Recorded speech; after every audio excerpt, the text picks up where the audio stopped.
What's going on, everybody? Mr. Thain back at it again with another episode of Real Talk, where on Tuesday evenings, we talk about something real in education, a real educational topic or issue that we are facing today. And in today's episode, we're going to be talking about preparing students for success for the future. The question was, are we preparing our students for success with what we're teaching them now? And I got a good amount of responses, and I actually received my first video response. So we're going to dig right into this topic, and I'm going to play the video clip from Tattooed Teachers in Bed, who offer their own unique perspective as former educators.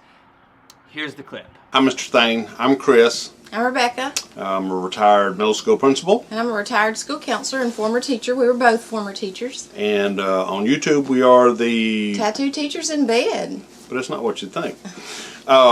We've given a lot of thought to your question, and it's a great question. Unfortunately, I just don't see that us being able to use current methods to teach kids and them be successful using those methods. The closest thing that I can use as an example is dating back to the very beginnings of American public education, going back to Horace Mann. Education was established to be that edge, that cutting edge of enlightenment for kids in our country. Students came to school to learn new things, take it back home and share it. That's why kids got excited, because they saw things, heard things, were able to read about things in places they had no idea even existed. Now, because families can afford technology that schools can't. And because sometimes we as educators get stuck in a rut. Yeah. The school is the last place for students to receive enlightenment, exposure to cutting edge technology. Not everyone, obviously, because there are some school systems that support, like a school system you worked in Chicago, where perhaps students didn't have access to the technology outside. So we as teachers just really need to focus on teaching resilience, teaching our students that failure is okay, because you can pick yourself up and try it again another way. You can still succeed, maybe without all the technology, but we are at a disadvantage in education because of technology. Yep, and financing. All right, Mr. Thain, we enjoy your channel. Keep up the good work. See you next time. Thanks. I gotta say, I fully agree with what they're saying with the dynamics of society changing and how you went to school to get the information to bring home. Now the information is all right here on your phone. So really, we're talking about a large society issue, like with the world, like not just school. We're talking about society at large changing on such a huge scale. And I feel like education isn't keeping up pace with how fast our society is changing, with this boom in technology that we've had just in the past decade. Our first comment for today comes from Jennifer Wolf. She says, I left teaching 3 years ago, but was fortunate enough to get to teach the Common Core state standards for the last 2 years. So my perspective is based on how the real world, its employers and employees operate. I think Common Core state standards is absolutely preparing our kids because of the critical thinking and depth of understanding that's required. The achievement tests are so far removed from what employers require.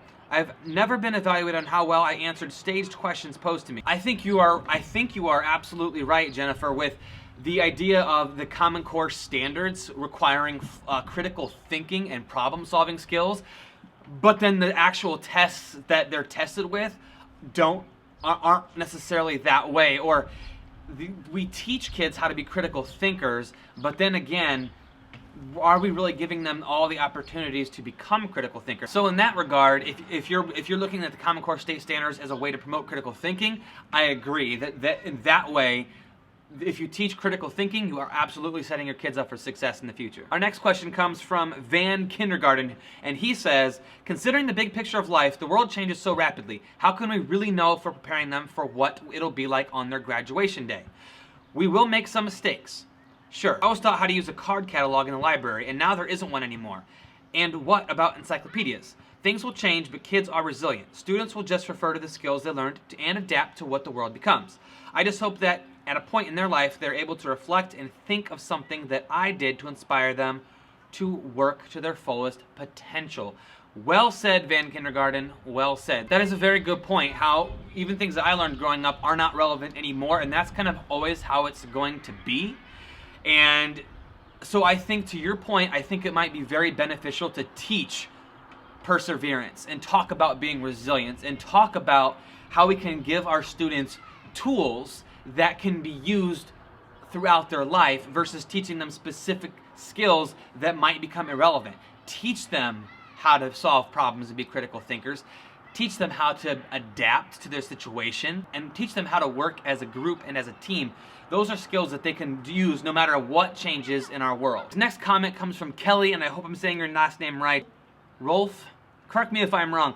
She says, we are absolutely not preparing our students for their futures. In my opinion, the most detrimental thing that we can do as teachers is to deter our students from original thinking. We push our students to meet Common Core state standards to essentially fit into a mold. And then when they're pushed towards the concept of independence, we're unjustly critical when they aren't ready.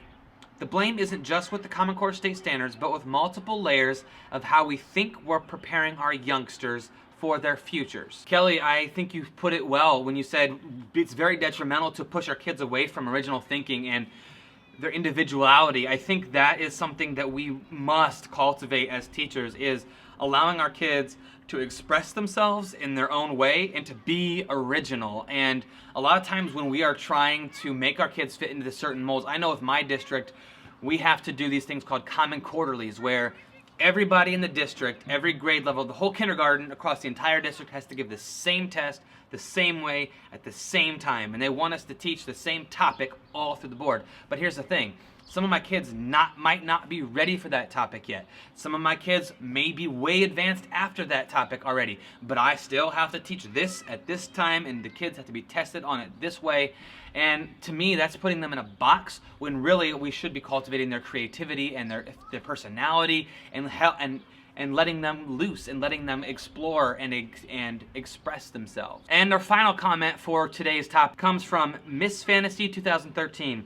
She says, on the other hand, Common Core allows student flexibility, but it requires students to be pushed to the next level. No longer can students know the info on a calculator, but must know every step if written on paper.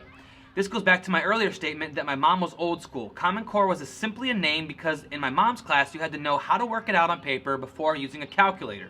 So when state testing came, when a question required the student to explain why a problem is wrong, it was simple for them.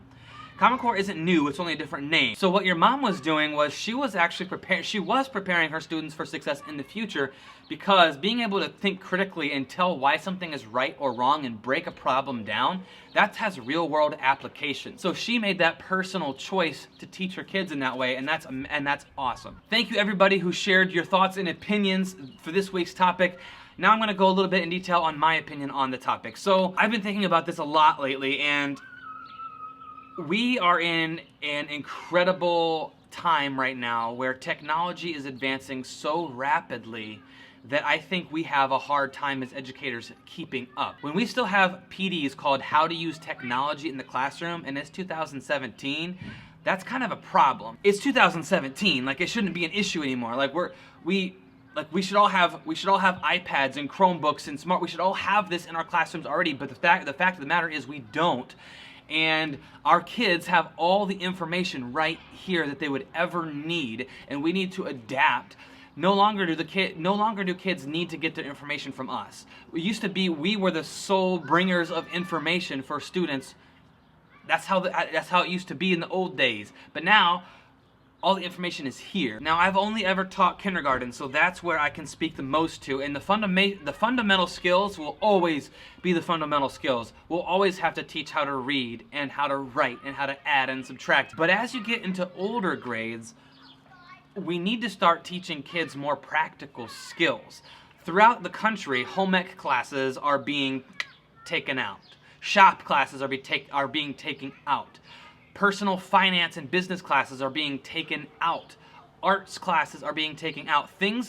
Courses where kids can learn practical skills for life are being cut. And that's a huge problem. I learned how to balance a checkbook in high school, and that class got cut. I learned how to cook a meal. I learned how to do laundry. I learned how to sew.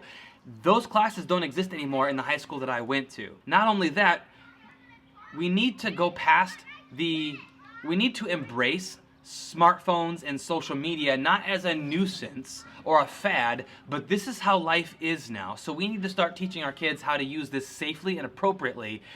And when I was going through high school and college, the debate was, should I delete my Facebook page so employers won't see my stuff and not want to hire me? Now it should be, how do I leverage social media to get a job? We live in an age where you can direct message the CEO of a company right now on your phone and actually have a conversation with that person. We have unlimited access right now. We need to be teaching our kids how to use that access and how to leverage that for their own careers. When I was growing up, college was like the only answer. If you wanted to go get a good job, you had to go to college, and that was the path that you took. Now, that's not gonna be the case in 20, 30 years from now.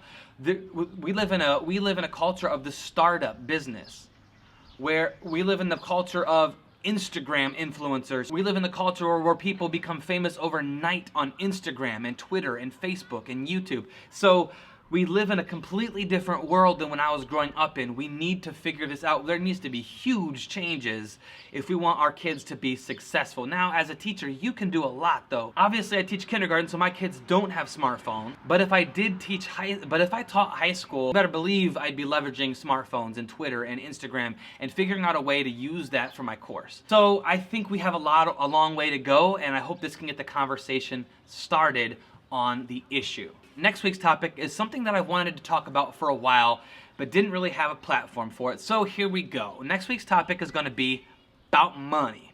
We're going to talk about teacher pay. What do you think is an appropriate salary for a teacher? Are teachers being paid enough?